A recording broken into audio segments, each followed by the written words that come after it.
Hello everyone, welcome to our PCS. बहुत दिनों से कोई कंटेंट का वीडियो नहीं आया है चैनल पे। और अभी रिसेंटली बीपीएससी ने अपना एग्ज़ाम कैलेंडर लॉन्च किया है। रिवाइज्ड कैलेंडर है ये। इसमें सबसे पहले तो एडीओ का एग्ज़ाम जो कि अप्रैल 2026 के लिए स्केड्यूल्ड है। उसमें 935 वैकेंसीज भी है, वो भी है मेंशन्ड। और इसके अलावा जो नेक्स्ट एग्ज़ाम है वो है 72nd सीसीई का पीटी, जो कि 26 जुलाई 2026 के लिए स्केड्यूल्ड है। दोनों में ही अच्छी नंबर ऑफ वैकेंसीज हैं। 72nd में भी लगभग 1000 से ऊपर वैकेंसीज होने वाली हैं और एडीओ में भी 935 है। तो अभी नेक्स्ट 2026 में हमारे पास आगे दो बहुत ही गोल्डन अपॉर्चुनिटी है।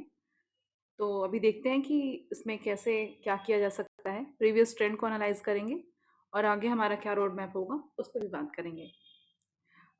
टॉपिक पे जाने से पहले सबसे पहले तो सॉरी, काफ़ी दिनों से मेरे चैनल पे कोई भी वीडियो अपलोड नहीं हो रहा था क्योंकि मैं थोड़ा इंटरव्यू प्रोसेस में बिज़ी थी।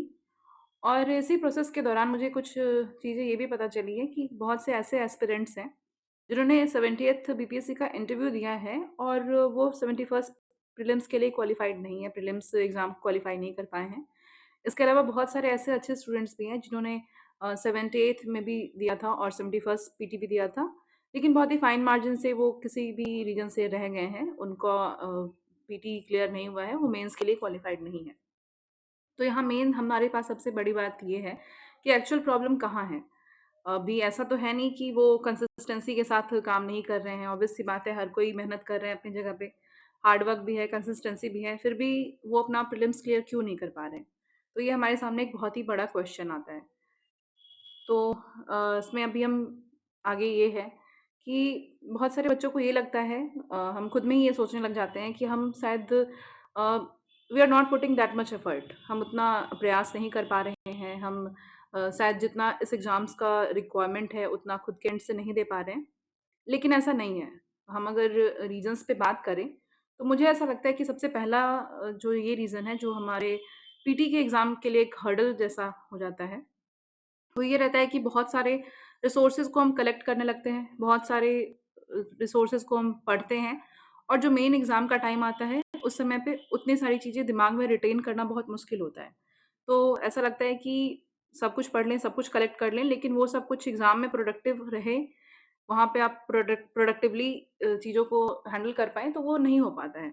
तो एक ये सबसे बड़ा रीज़न है कि बहुत सारे रिसोर्सेज के पीछे ना भागें। दूसरा कि हम किसी एक स्टैंडर्ड बुक से स्टिक नहीं करते हैं। हम स्टैंडर्ड बुक्स के बारे में नेक्स्ट वीडियो में डिस्कस करेंगे, लेकिन ये हमने हमेशा ये देखा है कि हम मैराथन, वन शॉट, इन चीज़ों के पीछे भागते रहते हैं और किसी स्टैंडर्ड बुक को फॉलो नहीं करते हैं। जो हमारा बेसिक होता है एनसीईआरटी, उसको भी नहीं देख रहे होते हैं। तो दूसरा रीज़न तो मुझे ये भी लगता है। थर्ड, एक ये भी है कि रिसेंट कुछ ईयर्स में बीपीएससी ने अपने ट्रेंड्स को चेंज किया है। जैसे 69th में कुछ अलग पैटर्न था, 78th में कंप्लीटली ये फैक्चुअल हो गया था। अगर हम 71st को देखें तो 71st में फिर वापस से एनालिटिकल क्वेश्चंस थे, अच्छे क्वेश्चंस थे। तो बीपीएससी का एक तो ट्रेंड हर साल कुछ चेंज हो रहा होता है, तो उसको हम प्रॉपर एनालिसिस करें और जो एग्ज़ाम का डिमांड है, उसके अकॉर्डिंग वर्क करें, तो ये हमारे लिए एक बेटर रोड मैप होगा। नेक्स्ट उसके बाद ये भी है कि पीवाईक्यूज़ को हम कंप्लीटली नहीं देखते हैं, उसको करेक्टली नहीं एनालाइज़ करते हैं, लेकिन उसकी जगह पे हम क्या करते हैं, बहुत सारे मॉक टेस्ट के पीछे भाग रहे होते हैं, दुनिया भर के मटेरियल्स कलेक्ट कर लेते हैं। ये कोचिंग का मॉक, वो कोचिंग का मॉक। अच्छी बात है, मॉक प्रैक्टिस करना ज़रूरी है क्योंकि टाइम मैनेजमेंट भी ज़रूरी है। लेकिन अ, बहुत सारे मॉक्स देने की जगह पे अगर हम पीवाईक्यूज़ को एनालिसिस करें, उसको ही विदिन टाइम बैठ के सॉल्व करने की कोशिश करें, क्या क्वेश्चंस का डिमांड है, उस पे अगर देखें तो ये एक बेटर तरीका है हमको एग्ज़ाम से डील करने का। और एक बहुत ही इम्पोर्टेंट पॉइंट ये है कि हम करंट अफ़ेयर्स की बात जब भी करते हैं तो हम पहले से करंट अफ़ेयर्स को डेली, वीकली, मंथली नहीं करके हमारा ये होता है कि हम लास्ट मंथ में, लास्ट 15 डेज़ में, लास्ट 1 वीक में जो भी करंट अफ़ेयर्स अवेलेबल होंगे, उसको हम तभी प्रिपेयर करेंगे। तो ये जो लास्ट मिनट रश होता है करंट अफ़ेयर्स के लिए, ये एक बहुत बड़ा ब्लंडर कह सकते हैं इस प्रिपरेशन में। तो एक तो काफ़ी चीज़ें रिकॉल करनी रहती हैं, रिवाइज़ करनी रहती हैं जीएस सेक्शन की। इसके अलावा करंट अफ़ेयर्स को हम लास्ट मिनट में करने के चक्कर में उसको कुछ हैप्पज़ार्ड वे में कर लेते हैं और वो फ्रूटफुल नहीं रहता है।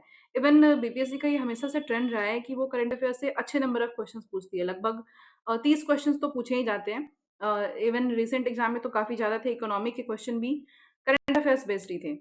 तो अगर हम करंट अफेयर्स के लिए थोड़ा अच्छे से फ़ोकस करें, शुरू से मेहनत करें उस पे, तो वो हमारे लिए अच्छा होगा। तो मुझे ये कुछ रीज़न्स लगते हैं जो कि जिन पे अगर हम काम करें तो हमारे लिए पीटी ईज़ी होगा।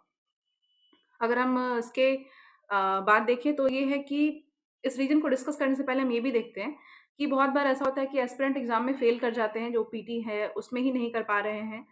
तो उसके बाद उन्हें डिफरेंट कंसिक्वेंसेस देखने को मिलता है। पहला तो ये रहता है कि सोसाइटी से हर तरफ से एक प्रेशर सा होता है, और इसमें हम जो एस्पिरेंट्स हैं उनको सबसे पहले ये ध्यान रखने की ज़रूरत है कि सिविल सर्विसेज एग्जामिनेशन जो है, ये एक टाइम टेकिंग प्रोसेस है, और इसमें पेशेंस और कामनेस डिमांड करता है ये एग्ज़ाम आपसे। और चूँकि हम सब ह्यूमन बीइंग हैं, सोशल एनिमल हैं, तो हम जब भी हमारे सामने फेलियर आता है तो हम बहुत डिवास्टेटेड फील करते हैं। लेकिन इसका ये मतलब नहीं है कि हम सेल्फ डाउट में चले जाएँ, या फिर हम जस्ट बिकॉज़ कि प्रीलिम्स क्वालीफाई नहीं कर पाए हैं तो हम अपने आप पे ये सोचने लगे कि पता नहीं हमने ये सही चूज़ किया भी है या नहीं किया है। हाँ, ठीक है, कुछ कमियाँ रही होंगी, उस पे काम करके फिर नेक्स्ट टाइम बेटर करेंगे और उस चीज़ को क्लियर करेंगे, तो उस पे सोचना है। सेल्फ डाउट में नहीं जाना है, फेलियर से कभी भी घबराना नहीं है, हताश नहीं होना है। इसके अलावा ये भी है कि कितनी बार ऐसा होता है कि अ, फैमिली का, रिलेटिव का, सोसाइटी का, सबका प्रेशर रहता है, और एस्पिरेंट ऐसे में और ज़्यादा पैथेटिक फ़ील करते हैं। इसी साइकिल में फँसे रह जाते हैं कि अभी क्या, ये क्या सोच रहे हैं, वो क्या सोच रहे हैं। इन सब के पीछे नहीं भागना है। तो इसका अभी आगे सॉल्यूशन क्या है? तो सॉल्यूशन के लिए हमारे पास सबसे पहले तो ये है कि हमने ये क्यों स्टार्ट किया था, उस पर्पस को याद रखें। अभी सबका अपना-अपना रीज़न होता है सिविल सर्विसेज़ एग्ज़ामिनेशन में आने का, सिविल सर्विसेज़ में सर्व करने का। तो हमको अगर वो ध्यान है तो हम सबसे पहले उस पे फ़ोकस करेंगे, ये नहीं देखेंगे कि दूसरे क्या बोल रहे हैं। इसके अलावा दूसरा ये भी चीज़ बहुत इम्पोर्टेंट है कि जस्ट बिकॉज़ कि सब कर रहे हैं तो हमको उस रैट रेस में भागने की ज़रूरत नहीं है। हमको ये देखना है कि क्या हमको सैटिस्फैक्शन दे रहा है, और फिर हम उसको ही चूज़ करेंगे, उसको ही आगे परस्यू करेंगे। तो ये भी बहुत इम्पोर्टेंट फैक्टर है। थर्ड ये भी बात है कि थर्ड ये है, और ये बहुत ही इम्पोर्टेंट है, कि कितनी बार ऐसा होता है कि जो बाकी के लोग हमारे एबिलिटी को क्वेश्चन कर रहे होते हैं, हम उसके बाद सेल्फ डाउट में चले जाते हैं। तो वहाँ उस पॉइंट पे हमें खुद से ये पूछने की ज़रूरत है कि जो लोग भी हमारे एबिलिटी को क्वेश्चन कर रहे हैं, क्या उन्होंने इस एग्ज़ाम को कभी फेस किया है? इसमें जो चैलेंजेस आते हैं उनको कभी करीब से देखा है? तो अगर वो खुद उस एग्ज़ाम को फेस कर रहे हैं, खुद उस चीज़ में अपीयर हो रहे हैं, तो कभी आपके एबिलिटी को क्वेश्चन नहीं करेंगे। जहाँ तक भी संभव हो पाएगा वो आपको सपोर्ट करेंगे। तो ये एक बहुत ही इम्पॉर्टेंट चीज़ है, जो हम अक्सर अपने आप में कमियाँ देखने लगते हैं कि हमारे अंदर ये नहीं है, हम में कुछ कमी रह गई थी, शायद हमारा मेंटली हम उस चीज़ के लिए प्रिपेयर्ड नहीं है कि हम इस एग्ज़ाम को फेस कर सकें, तो ये सब कुछ नहीं सोचना है। इसके अलावा बहुत सारे ऐसे एस्पिरेंट हैं जो अपने लेट 20s में हैं या फिर अपने अर्ली 30s में हैं, तो उनके लिए एक सोसाइटी का डिफरेंट प्रेशर है। अगर वो फीमेल है तो उनके लिए एक सोसाइटी का ये प्रेशर है कि अ, शादी कर लो, शादी है, एक डिफरेंट का टाइप का वो प्रेशर है। अगर वो मेल है तो उनके लिए ये प्रेशर है कि अरे इतना एज हो गया, अभी तक आपको जॉब नहीं है, आपको अभी अर्न करना चाहिए, फैमिली को सपोर्ट करना चाहिए, डिफरेंट काइंड ऑफ थिंग्स। तो ये सब प्रेशर के बीच में आपको ये ध्यान रखना है कि आपका अपना एक पैथ है, आपका अपना एक गोल है, और आपको उसके लिए काम करना है। लोग क्या कह रहे हैं, सोसाइटी क्या बोल रही है, क्या कितना प्रेशर बना रहे हैं, उस पे नहीं जाना है। बहुत सारे लोग हैं हमारे हिस्ट्री में भी, हम पढ़ते हैं हिस्ट्री अपने जीएस में। हमने ये भी देखा है कि महात्मा गांधी, हमारे राष्ट्रपिता, उन्होंने अपना पॉलिटिकल करियर अपने लेट 30s में स्टार्ट किया है। तो कोई फ़र्क नहीं पड़ता है कि हम अपना कब क्या शुरू कर रहे हैं, अगर हमारा कुछ पर्पस है, हमारी लाइफ़ का पर्पस है, हमारा वो जो गोल है, तो हम अपने पैथ को बस फ़ोकस करेंगे। बाकी के लोग क्या कह रहे हैं, क्या तुम्हारा ऐज है, क्या तुम्हारा होना चाहिए, क्या नहीं होना चाहिए, उन सब भी चीज़ों पे ध्यान नहीं देंगे। इसके अलावा बहुत सारे स्टूडेंट्स ऐसे भी हैं, बहुत सारे एस्पिरेंट जो कि फाइनेंशियल इश्यू से फेस कर रहे हैं, तो उनको उनके लिए मतलब जो भी पॉसिबल ऑप्शंस हैं, उनको उस पे भी सोचना चाहिए। अगर कोई बैकअप ऑप्शन है तो आप वो चूज़ करिए। अगर आप एजुकेशन फील्ड से जुड़े हुए हैं तो आप उस पे भी देख सकते हैं। नेक्स्ट हमारे पास ये है कि बीपीएससी ने अभी अपना कैलेंडर लॉन्च कर दिया है। अभी हमारे पास बहुत सारे ऐसे स्टूडेंट हैं जो कि एडीओ में अपीयर होंगे अप्रैल में। फिर उसके बाद 72nd का जो जुलाई में पेपर होगा उसमें भी पीटी में अपीयर होंगे। तो अभी हमारे पास एक ये है कि हम अपने आप को कंप्लीटली, जो हमारा पीछे से चला आ रहा है साइकिल, उस सब से बाहर निकालें और थोड़ा अपने आप को रिजुविनेट करके प्रिपरेशन के फेज़ में लगाएँ और इस बार खुद को पूरी तरीके से झोंक दें। क्योंकि हमारे पास बहुत अच्छा अपॉर्च्युनिटी है।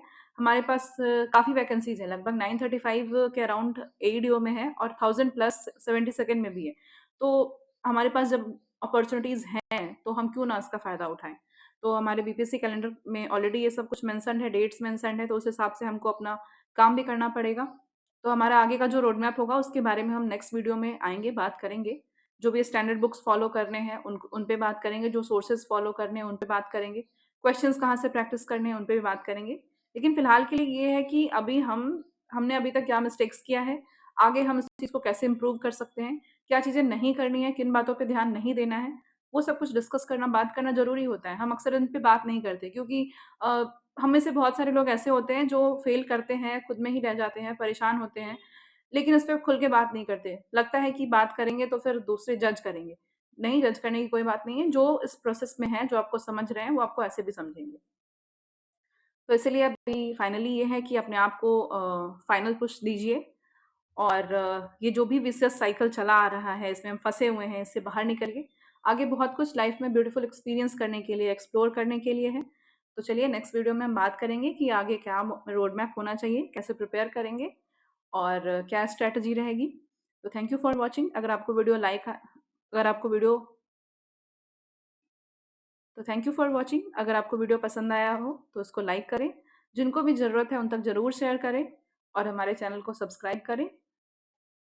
Thank you.